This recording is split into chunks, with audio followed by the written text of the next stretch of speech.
السلام عليكم عشاق اللغة العربية، تعالوا نتعلم كلمة جديدة. مثير للجدل.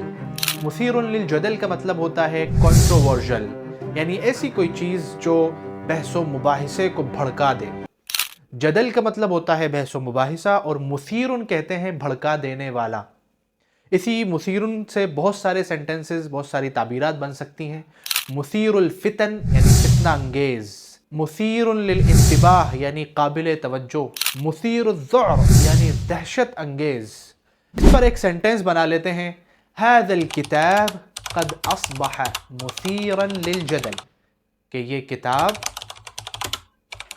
کنٹروورژل بن گئی ہے. اب اس اردو کے سینٹنس کو آپ عربی میں بنانے کی کوشش کیجئے اور کمنٹ باکس میں لکھ کر بھیجئے کہ فیصل القاسم ایک ایکٹیوسٹ ہیں اور رائٹر ہیں. ان کا ایک پروگرام الاتجاہ المعاکس کنٹروورژل پروگرام ہے. اسی طرح کی اور ویڈیوز کو دیکھنے کے لیے ہمارے یوٹیوب چینل کو سبسکرائب کیجئے اور انسٹاگرام اور فیس بک پیج کو فالو کیجئے. السلام علیکم.